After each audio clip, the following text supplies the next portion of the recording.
Hello, welcome back. We got some research done in Evocation. We're at 7 now, not far from 8. Targets are the same. Did some summons, some Voice of Apsu. There was a battle in Furia. This is not our scout storming the fort either. This is a break siege battle. Kalen did what I was fearing, which is he flew just everything, I think, over here. What's this guy? This random... Ah! There is an Earth 4 mage who is currently levitating. No prizes for guessing what that guy's going to do. So there's all the Kalum stuff, and there's our stuff. Lots of skeletons. A couple of the Sacreds fly in. These are the Storm Guards, so 20 protection currently. Got their magic weapon. We actually kill them pretty quickly, which is surprising. Clearing them out quite nicely. There goes an Earthquake. Now, a lot of our units are either flying or they are ethereal, so we're pretty resistant to Earthquake, actually. Also, our archers don't even really get hit very much, which is surprising, actually. I don't know. Not a very impactful Earthquake, I'll be honest. But there we go. The first wave of Storm Guards that flew at us have all died.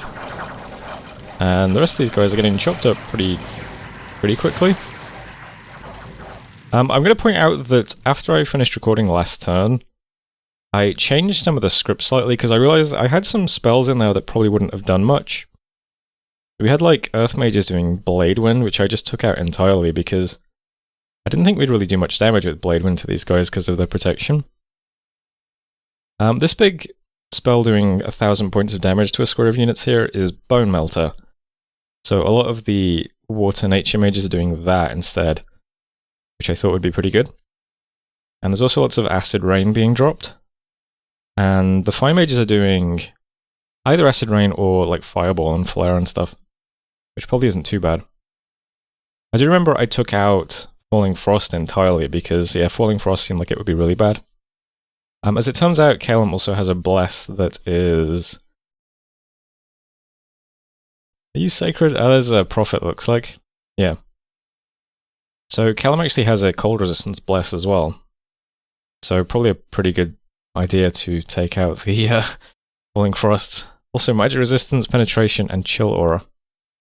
Pretty interesting. You can see my Tengu's back here doing some bat fighting as well.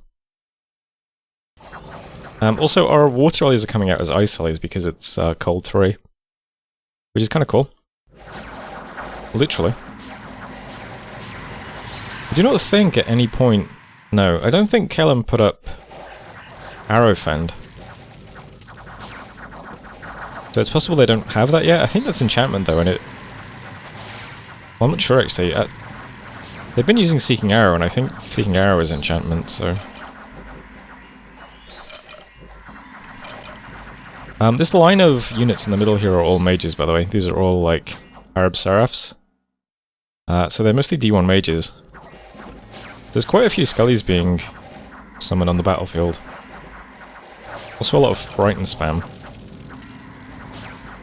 It's not too bad. We've cleared out a lot of the big stuff that landed on us now, so we're just pushing forwards.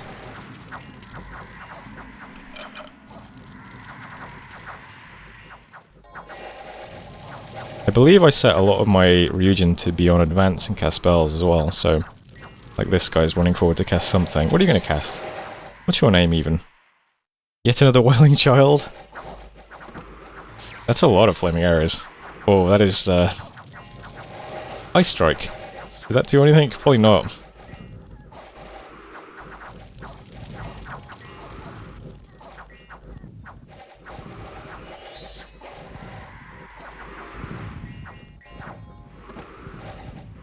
Well, it's fair to say that we have cleaned up pretty well. Which is nice. That was a Cleansing Water. Ah, nice, yeah. That's another water spell I thought they might do on advance and cast spells if we went up against undead stuff. That is a lot of dead Kalian stuff. It is 41 Harab Seraphs as well as 7 Harab Elders. We have 2 Adepts of the Own Order, Kalen Seraph, and a Harab Seraphine. That's a lot of mages. These are all 125 gold each. I mean, that's a lot. Also 238 units-ish. We have 70 Storm Guards, 32 Dead Iceclads, and 80 infantry. Yeah, that was pretty good for us. Now, it did cost us an awful lot of Tengu. But that's about it, really. We lost 2 Onryojis, but the rest of our mages are fine. We kept alive most of our Soheis and Archers, and those guys are, you know, they're fine as the army, really. The Tengus are just the cherry on top, I suppose. But yeah, I did lose quite a few of them. But 41 mages is pretty brutal to just slam into a wall of dragons and die to. Yeah, so I was predicting this and kind of resigned myself to it because I thought it would be quite bad. Actually, not that bad. Turned out it was actually pretty good, actually. In fact, you know, we do kind of outnumber Kalen quite severely, I suppose. But yeah, 41 mages though. Besides that, we saw some other battles. We saw Lemuria throwing another consul into Agartha, and Agartha marching over Lemuria. And then there was also a battle in Sermiok as well. So here's Man attacking Tianqi. So Tianqi with the line of ancestor vessels, and Man with the tons of crossbows. Do you guys have... Okay, you guys all have Arafan though, I believe. Or maybe not Tianqi, actually. Arafan seems exceptionally important in late age. Doesn't look like Tianqi has it yet, though. Quagmire is up, though.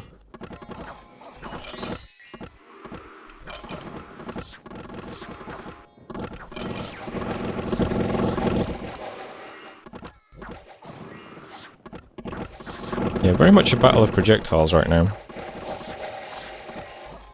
I'm going to assume Man has the advantage then, because they have Arafan.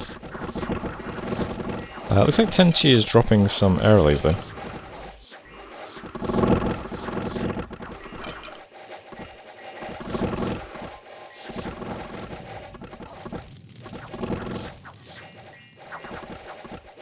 Not much front line for either of these armies, just walls of archers, which is quite funny. It's this big empty battlefield with hundreds of projectiles being launched across it. It's pretty cool.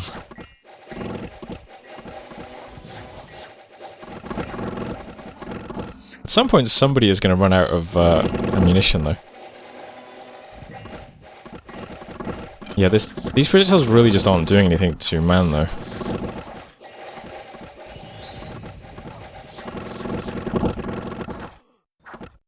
Don't seem to be hitting at all. Looks like some of these are ethereal now as well, or something. Yeah, ethereal shield. Looks like they've got bark skin as well, 22 protection. They are flame vulnerable, I suppose, but...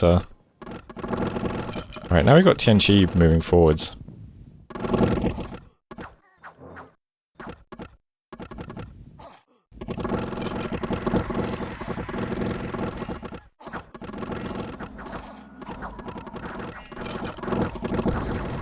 Some gifts from heaven. That's a lot of gifts from heaven. That is a lot of gifts from heaven.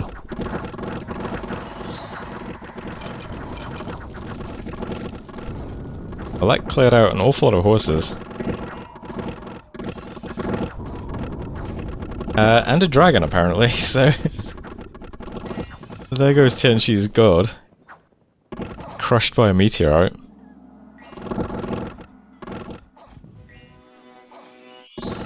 Are all of these mages asleep, I wonder? 195 fatigue and routing. You're in a communion. I didn't realize there was a communion over here. I cannot find the master, though. Maybe the god was the master. In fact, I can't even find any more communion slaves. Maybe the communion has just died at this point. Might be over.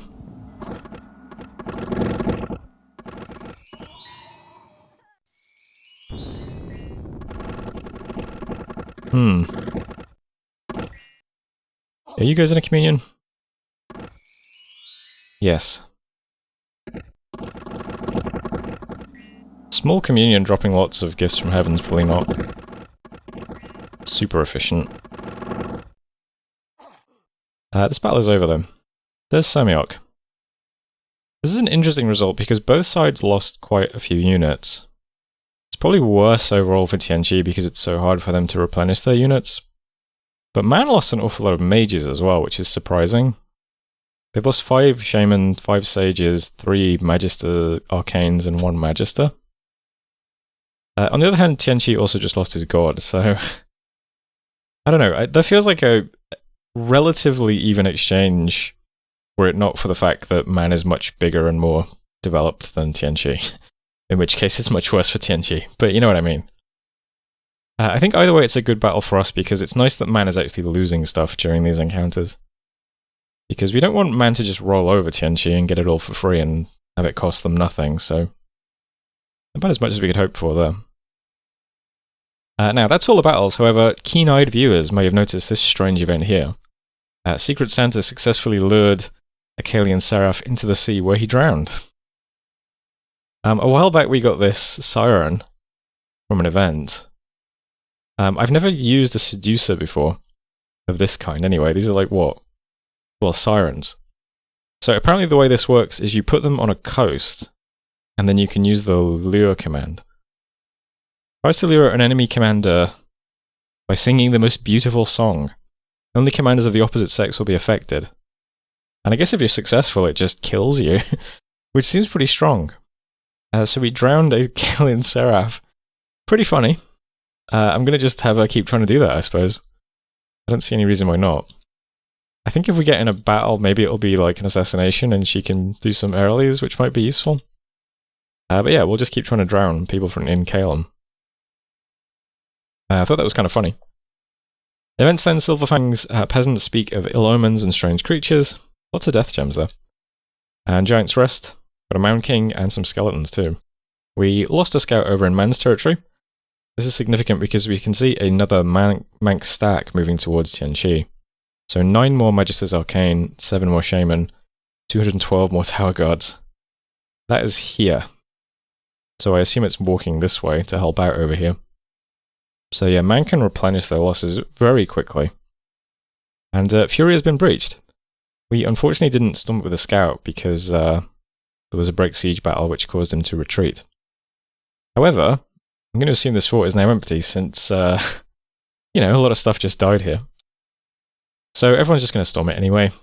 I don't suspect we're going to have too many problems, so I'm not going to bother giving out gems or anything again. But I did make sure we have someone doing Wind Guide and flaming arrows at least. Besides that, I haven't even looked at this script, to be honest. I suppose I could have the flyers fly immediately, but probably doesn't matter that much, does it? We also just lost a lot of flyers, so maybe I should try and keep them alive a bit longer, I don't know. But yeah, we'll storm this immediately.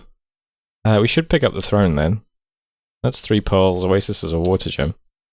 See how that goes. We're currently sitting on 1352 research. Turn 39. I wanted to hit 2k research by turn 40. If all these guys start researching next turn, is that 2k research? I guess we'll see. The rest of this territory might be pretty easy to pick up then, if that was the bulk of what Calum has. So we can start kind of lumbering around here, just rolling over stuff, see if we can get away with that. And maybe some of these provinces will be wealthy, that would be nice. Our economy is pretty much, you know, destroyed at this point. We have 1,945 income, and our expenditures are 1,407 a month. So we're up about 500 gold a month. So we're past the point where I can ever really recruit mages. I'm basically just making sure that we're always still recruiting our Ryujin, who are the most important mages. And in our cap, I'm getting some Soheis.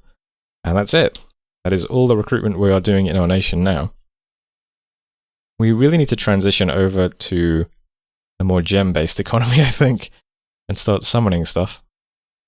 So that's going to be the next priority, at least. We'll see how things shake out, though. Anyway, this turn, I'll talk a little bit about diplomacy before I do anything else. We are sending a lot of messages this month. 20 death gems are going to Utgard to, I think, get a Moonvine bracelet next month. Or maybe the month after. I think maybe he's forging it this turn, so yeah, it might be 2 turns before we get it. But that'll be a Moonvine bracelet, so that's nice. I also decided, since I'm, desperate for water gems at the moment, since I'd like to play around with those a bit, maybe I could speak to Atlantis, see if they want any water, or have any water gems to trade. Seemed like it might be likely. Turns out they have hundreds of water gems that they're doing nothing with, so I just asked them if they wanted any other gems in exchange, and yeah, they said they wanted earth gems, death gems, air gems, that'd be fine, so this is a 1-to-1 trade for water gems, basically. They also asked me if I could make some bags of wine for them, because they're having trouble sieging Lemuria's capital. So I said, sure, I'll send you some bags of wine, so they're also going to send me some water gems for bags of wine as well. So I'll send them to them next month.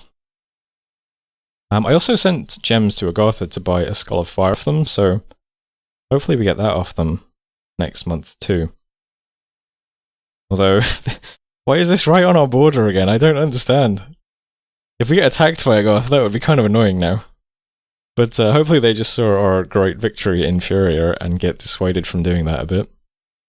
I guess we'll find out. It would be very typical, though, if they were fighting Calum, and then Calum got them to attack me instead because, yeah, he couldn't deal with fighting Calum. That would be quite funny, wouldn't it? Ah well, we'll deal with that if it happens, though. But yeah, but lots of trading and stuff going on. If we do get a Skull of Fire next month, Bune is going to head back to Lomok to start making a flame helmet, which would allow this guy to make a Staff of Elemental Mastery as well. And that would allow us to cast Maelstrom one day, if we can forge a robe as well. I just need to save up 80 water gems, so, those plans are all in the works. That's pretty nice. For the time being, I'm not forging any more Lightless Lanterns because, did I give out the ones this turn? Yeah. Yeah, we're just not recruiting enough mages anymore to sustain that. There's not really many people to give the lanterns to. There's lots of Onmyojis, but I'm trying not to get them horror marked. The rest of our mages are... I don't know, I guess I could make a few more lanterns. Now that I look around, there's actually not that many people holding them. I guess we have a lot of mages here as well that are going to get freed up. Yeah, maybe I should keep making Lightless Lanterns, actually. Yeah, we'll make one more. That's fine. Are there any more hammers to give out? No. I am going to make some of the fire items, though. I'm making some Scepters of Authority for leadership, so I'll show those next month. And a girdle, because why not? Alright, so lots of trading, lots of diplomacy, lots of forging plans. In terms of the war, over in Giant's Rest, we got these skeletons this month, so some long-dead horsemen, a couple of long-dead dudes, led by a random Mound King. This guy is going to die very quickly to Seeking Arrows if Kaelin wants to. But I'm going to send these guys plus my god into Walden. We'll just take that quickly. Shouldn't be too difficult. And then those guys can head into Dragon Point the turn after. Actually, I could have these guys just waiting here, couldn't I? And then they could merge up next month in Dragon Point instead. That might be a bit better, because it lets us do a bit more research this turn. So I'll just attack Walden this turn with... no, you know what? Let's just attack this now, that's fine. We'll merge everything up gradually over the next few turns, that'll be okay anyway.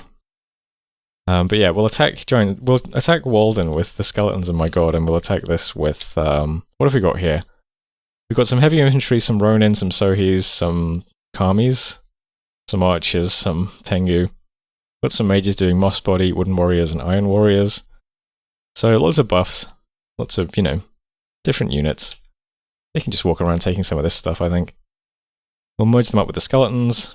There'll be a little raiding force. Although there's not much to raid, this is all forted, which is quite funny. We're going to have to lumber around with the big stack, kind of cracking open these forts, unfortunately. Probably try and take Calum first, since that makes sense. Although there is an oracle inside, so that might be difficult to kill, who knows.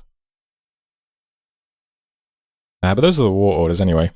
My god does have his Ring of Returning now, which seems less necessary. But I'll keep it on him anyway. I think we probably won't take any damage taking this anyway, because we're going to be surrounded by skeletons, and then we can walk forward just breathing on people. But if we do get hit and we do get sent to our cap, that's pretty convenient, because I'd also like to start taking these underwater provinces now. So we'll do that next. I would really like to pick up the underwater provinces and probably Korean at some point before Man takes all this territory. Now that we know that Tianqi is probably done for. So that'll be the plan too. Besides that, the other red arrows you can see are just moving lots of random bits and pieces around. New mage in blue coast heading to Gamer. We've got this random commander leading some Soheis to World Pillar. This guy's leading some archers, I believe. Yep. Some more archers coming from Lowmark. I'm going to try and get some stuff built up here. If we receive the Moonvine Bracelet next turn, we can have this guy wear it and cast Mother Oak. Then we'll have tons of nature gems, and we can start doing some nature tengus out of World Pillar. Try and build up a big army to push into Kareem. And then we'll try and blow up our research. We get to Evocation 8 quickly. That'll let us cast Maelstrom, which we can potentially do over the next few turns if we get a bunch of water gems and forge a Staff of Elemental Mastery. Lots of plans in the works. Next few turns will be interesting to see if we get that done. And then, it's only a few more brief steps before we hit level 9 and get Strands of Arcane Power. And that'll be really cool. Next target then will be trying to cast Celestial Rainbow, which shouldn't actually be too difficult if we get Maelstrom up. So, all good stuff. Let's try and lock down this territory next, and try and just steal the last few bits of this territory. And hopefully remain peaceful with people. Would be nice. That's turn 39 though, so thanks for watching. And I'll see you next time.